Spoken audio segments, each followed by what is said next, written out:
What up, everybody? Hope everyone's having a great Sunday.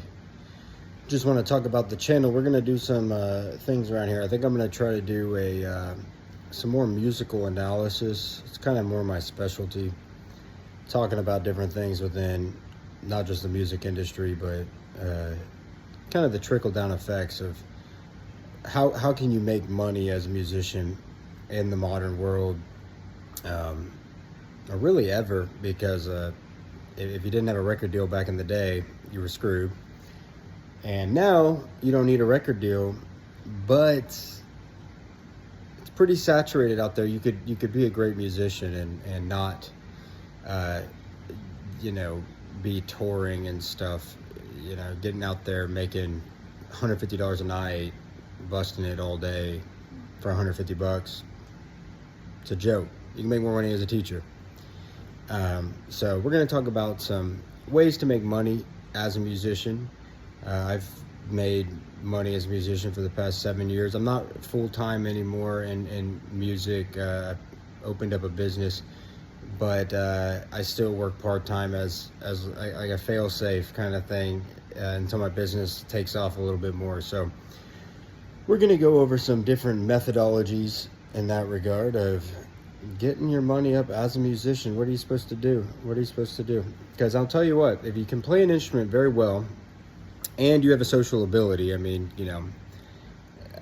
then you can make at least $35 to $55 an hour, maybe even more if you really go all in. I feel like I should do more in my teaching to make more, but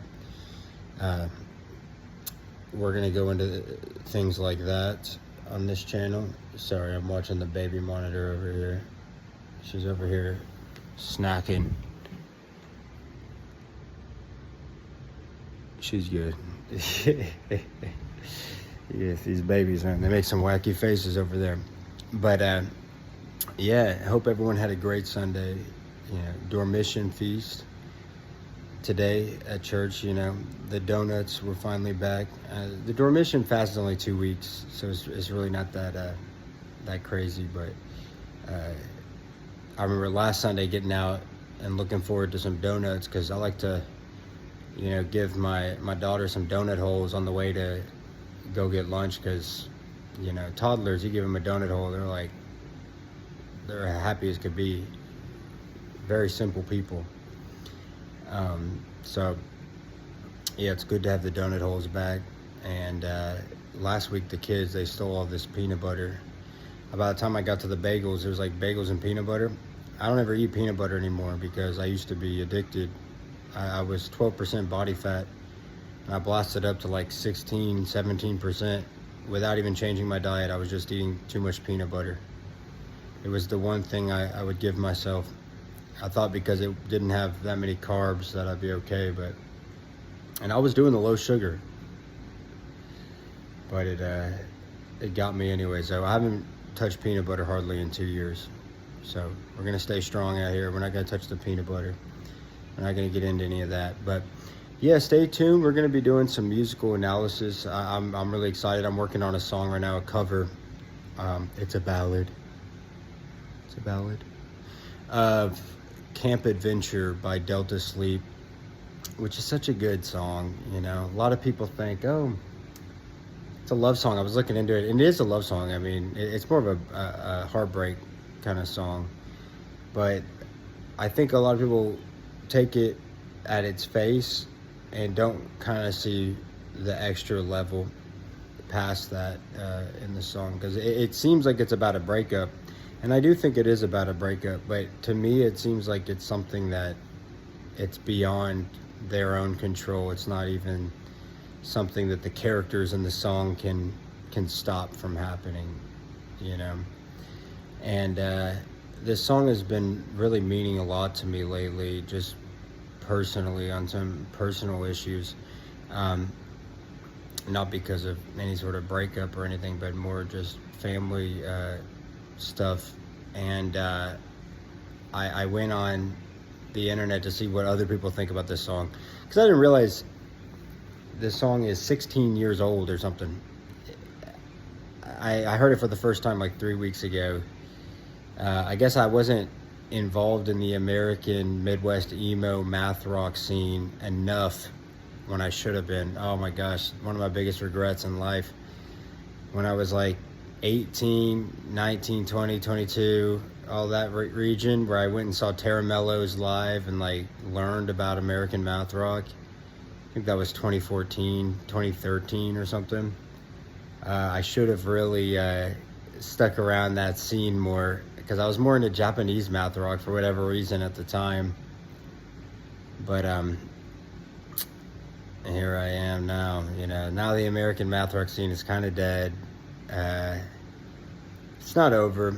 I don't think it'll ever really totally end on that front, but we're dwindling. But maybe it'll come back. Doesn't really matter. But that song, I went on Reddit. I know it's so cringe. Like, of course, Reddit had the worst takes, but this guy, I just typed in camp adventure analysis. I wanted to see what other people thought about the song, and this freaking goober out there was saying, "Oh, I think this song really is about climate change and how if we don't fix the climate, we're all gonna be doomed." And it's kind of like the breakup with planet Earth in this guy's mind. And I had to comment. I left a comment. I was like, bro, are you freaking serious? This song is one of the best heartbreak / like breakup songs ever. And I mean, just undoubtedly. And of course, again, it's called Camp Adventure by Delta Sleep. You should look it up. There's two versions. There's the original version with the drums and the band where the male vocalist sings the whole song. I actually haven't heard that version very much. I found the version with Natalie Evans on it, who's not even famous for whatever reason. She's got a great voice. I really do think her voice is like, it's not that it's overly lavish, but it's beautiful. You know what I mean? And very emo, very, it's sexy. You know what I'm saying? I don't even know what she looks like either. She's one of those musicians. I mean, she's got like 100 followers on YouTube Music. So it's like, this is the musical world. She's on a song that is hugely famous, 100 followers. This is why I'm getting blackpilled. And I got blackpilled too late. Don't be like me, Utilize the skill set. I know we're getting back into that, but utilize your skill set. Don't think, oh, I'm going to go out there and like my band is going to take off. Because your band, I played in a band called the Pilgrim Star. Actually, we're called Pilgrim Star, but whenever the band comes back, we're going to call it the Pilgrim Star, because I think it's kind of like it's like my Aristocrats, it's my little project with my broskies. That's by far the most technical things I've worked on. No other band I've played in plays anything that technical, including my own music that I write myself is not nearly as technical. And that's because my two friends in that band are freaking top tier musicians and brainiacs, man. These guys are like freaking,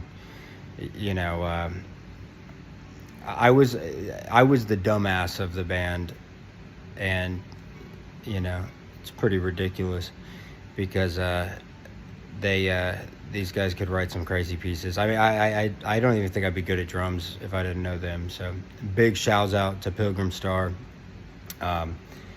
One day it'll come back. I'm not really worried about it. One day it'll come back. I'm in the process of cranking out babies and working, but I've learned a lot about business now when I get back into actually promoting shows and doing shows again. I'm completely changed, how I look at marketing music to the average person in the public. You don't want to just rely purely on being good. I mean, especially in America, that's not good enough. Marco Miniman, Guthrie Govan, Brian Beller of the Aristocrats, when they played in San Antonio, Texas, they played at Sam's Burger Joint after doing theaters all over Asia, all over Europe, all over Russia. So doing theaters. I mean, huge theaters in Osaka, Japan. Massive. And then same thing in Europe. Pretty crazy that the cultures of the older countries. America has just become like a business. It's so sad. I mean, it's like, oh, America. You get your guys like Charlie Kirk. America is an idea. It's an idea about, what is it like what is the idea? Of course, my wife's calling me right when I get into Charlie Kirk. I'm gonna have to call her right back. But yeah. Seriously, of course what are the odds she was gonna call? I didn't think she was gonna call, but you know what, Charlie, I'm coming back for you. I'm gonna come back to that. All right, I'm gonna touch on that. But my pregnant wife's calling, so I'll talk to y'all later. Y'all have a great Sunday. Much love, and I'll be back.